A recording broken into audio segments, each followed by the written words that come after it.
Hello friends, तो आज हम क्लास 11 केमिस्ट्री का चैप्टर 2 परमाणु संरचना एटॉमिक स्ट्रक्चर चैप्टर स्टार्ट करेंगे। ठीक है, जिसमें आज हम बहुत ज़्यादा इंपॉर्टेंट टॉपिक के बारे में परमाणु के बारे में देखेंगे। ठीक है, परमाणु होता क्या है, स्थायी मूलकण अस्थायी मूलकण क्या होता है, एकदम आसानी से समझेंगे। आपका परमाणु का भार क्या होता है और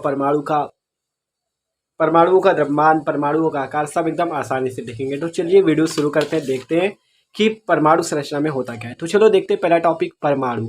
तो पहले हम बात करते हैं परमाणु की। ठीक है, तो परमाणु क्या होता है, तो परमाणु की बात करें, परमाणु होता क्या है। तो परमाणु देखो क्या होता है, आप मान लो जैसे पदार्थ है, कोई पदार्थ है, तो इस पदार्थ जो छोटे छोटे कणों से मिलकर बना होता है, जिन्हें हम कहते हैं परमाणु। पदार्थ जो होता है वो एकदम छोटे छोटे कणों से मिलकर बना होता है। जो अति सूक्ष्मतम कण होता है, जो पदार्थ का सबसे सूक्ष्मतम कण होता है, उसे हम परमाणु कहते हैं, एटॉम कहते हैं। ठीक है, ये एकदम साधारण भाषा है, आप पढ़ सकते हो। परमाणु एक अति सूक्ष्म कण है, किसका, पदार्थ का। परमाणु जो है पदार्थ का एक अति सूक्ष्म कण। तो देखो परिभाषा देखते, कह रहा परमाणु एक पदार्थ का अति सूक्ष्म कण है। ठीक है, यह रासायनिक रूप से अभाज्य होते हैं, मतलब हम परमाणुओं का भाग नहीं कर सकते, उसे तोड़ नहीं सकते। परमाणु इतना छोटा होता है कि हम उसे एकदम तोड़ नहीं सकते। परमाणु एक अति सूक्ष्म भाग है, किसका, पदार्थ का। यह रासायनिक रूप से अभाज्य होते हैं, उनका आकार जो होता है परमाणु का वो अति सूक्ष्म होता है। कितना, बहुत ज्यादा सूक्ष्म कि आप देख ना पाओ। ठीक है, और भार बहुत ही कम होता है। भार क्या होता है, बहुत ही कम होता है। अभी देखेंगे परमाणु का भार क्या होता है। ठीक है, तो चलो पहले देखते हैं परमाणु का भार होता क्या है। ठीक है, तो परमाणु का द्रव्यमान की बात करें तो देखो परमाणुओं का द्रव्यमान क्या होता है। देखो विभिन्न तत्वों के परमाणुओं में सबसे हल्का परमाणु जो है वो किसका परमाणु है, हाइड्रोजन का। हाइड्रोजन का जो परमाणु है वो सबसे हल्का परमाणु, H2 का जो परमाणु है वो सबसे हल्का, द्रव्यमान की दृष्टि से सबसे हल्का परमाणु है। इसका द्रव्यमान कितना होता है, 1.008 1.008। देख रहे हो कितने बार 008 AMU में आ रहा है। ठीक है, तो AMU ये सबसे छोटा द्रव्यमान होता है परमाणु का। ठीक है, तो विभिन्न तत्वों के परमाणुओं में सबसे हल्का परमाणु कौन सा है, हाइड्रोजन का।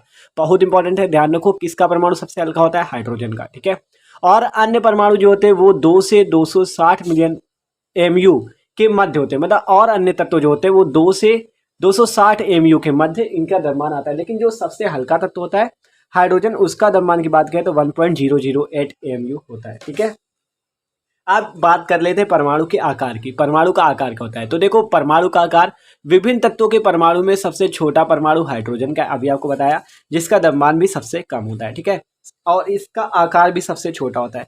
हाइड्रोजन की त्रिज्या की बात करें तो वो होती 0.28 एंगस्ट्रॉम। एंगस्ट्रॉम का क्या मतलब एक एंगस्ट्रॉम बराबर होता है 1 इंटू 10⁻10 मीटर। अगर सेंटीमीटर की आप बात करो तो 1 इंटू 10⁻8 सेंटीमीटर, क्योंकि 100 सेंटीमीटर होते हैं 1 मीटर में। ठीक है, तो 100 से गुणा कर दोगे 1 इंटू 10⁻8 सेंटीमीटर। ठीक है, तो एंगस्ट्रॉम जान गए आप। अन्य तत्वों की जो परमाणु त्रिज्या होती है वो 0.7 एंगस्ट्रॉम से 2.5 एंगस्ट्रॉम के मध्य होती है। लेकिन जो हाइड्रोजन का परमाणु है उसकी त्रिज्या जो होती है वो 0.28 एंगस्ट्रॉम होती है लगभग। ठीक है, तो हाइड्रोजन का आपने देखा, हाइड्रोजन ऐसा परमाणु है, इंपॉर्टेंट है, आप याद रखो।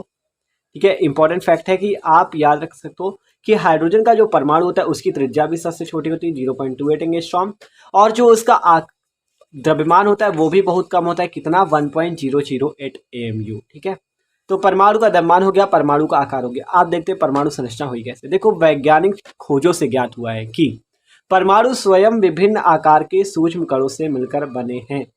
विभिन्न खोजों से क्या ज्ञात हुआ, पहले तो हमें पता चला कि पदार्थ परमाणुओं से मिलकर बना है। अब बाद में ज्ञात हुआ कि वैज्ञानिक खोजों से क्या ज्ञात हुआ कि परमाणु स्वयं ये खुद से विभिन्न प्रकार के सूक्ष्म कणों से मिलकर बना है। ठीक है, जिन्हें मूल कण या अपारमाणविक कण कहते हैं। जिन्हें आप क्या कह सकते हो, जिनसे परमाणु मिलकर बना होता है उसे आप कहोगे मूल कण या अपारमाणविक कण। ठीक है, परमाणु किससे मिलकर बना होता है, आपसे कोई पूछे तो मूल कणों से। अब मूल कण क्या होते हैं वो देखते हैं। तो चलो, इनमें से जो ये मूल कण होते हैं, इनमें से कुछ कण तो क्या होते हैं, स्थायी कण होते हैं, लेकिन जो शेष बचे हुए कण होते हैं वो अस्थायी होते हैं। देखो कहा जा रहा है इनमें कुछ कण जो होते हैं, इनमें से जो कुछ छोटे छोटे कण होते हैं ये तो अस्थायी होते हैं, लेकिन इनमें से थोड़े कण ऐसे भी होते हैं जो अस्थायी होते हैं।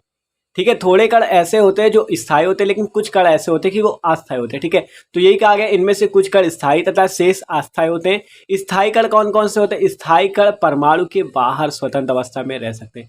परमाणु के बाहर जो होते हैं वो स्थायी कण रहते हैं। ठीक है, स्थायी कण कहाँ रहते हैं, आपसे कोई पूछे स्थायी कण कौन कौन से हैं तो वो तो अभी बता रहे हैं। स्थायी कण कहाँ रहते हैं, परमाणु के बाहर रहता है। ठीक है, स्थायी कण परमाणु के बाहर स्वतंत्र अवस्था में रह सकते हैं, उन्हें कोई मनाही नहीं, रहो आराम से। ठीक है, तो इनमें से कुछ कण स्थायी कण तथा शेष अस्थायी कण होते हैं। स्थायी कण परमाणु के बाहर स्वतंत्र अवस्था में रह सकते हैं। आप देखते हैं स्थायी मूल कण के बारे में। स्थायी कण होते कौन कौन से, मूल कण जो है आपके, इनमें से कुछ स्थायी होते हैं कुछ अस्थायी। तो स्थायी कण देखो कौन कौन से होता है, इलेक्ट्रॉन, प्रोटॉन और न्यूट्रॉन। अभी इलेक्ट्रॉन, प्रोटॉन, न्यूट्रॉन की भी बात करेंगे। ठीक है, और अस्थायी मूल कण की बात करें तो अस्थायी मूल कण कौन कौन से होते हैं, मेसान, पॉजिट्रॉन, न्यूट्रिनो तथा एंटी न्यूट्रिनो जो है ये आपके अस्थायी मूल कण में आते हैं। स्थायी मूल कण में कौन कौन आया, मेसान, पॉजिट्रॉन, न्यूट्रिनो तथा एंटी न्यूट्रिनो। और स्थायी में कौन कौन से है, इलेक्ट्रॉन, प्रोटॉन और न्यूट्रॉन। ये आप याद रखो, इंपॉर्टेंट है कि स्थायी मूल कण इलेक्ट्रॉन, प्रोटॉन, न्यूट्रॉन। अगर आपसे क्वेश्चन पूछा जा सकता है ये कि स्थायी मूल कण कौन कौन से होते हैं तो आप क्या कहोगे, इलेक्ट्रॉन, प्रोटॉन, न्यूट्रॉन। अगर आपसे कहे अस्थायी मूल कण कौन कौन से होते हैं तो मेसान, पॉजिट्रॉन, न्यूट्रिनो तथा एंटी न्यूट्रिनो। अगर आपने देखा होगा जैसे प्रैक्टिकल पे जो छोटे छोटे क्वेश्चन पूछे जाते हैं वो इसी टाइप के रहते हैं कि स्थायी मूल कण बताओ, तो आप पूरी केमिस्ट्री पढ़ लोगे लेकिन आपको स्थायी मूल कण नहीं पता, तो आप याद रखोगे इलेक्ट्रॉन, प्रोटॉन, न्यूट्रॉन को स्थायी मूल कण कहते हैं। अस्थायी मूल कण मेसान, पॉजिट्रॉन, न्यूट्रिनो तथा एंटी न्यूट्रिनो को कहते हैं। ठीक है, अब बात करते हैं कि इलेक्ट्रॉन, प्रोटॉन और न्यूट्रॉन की खोज किसने की।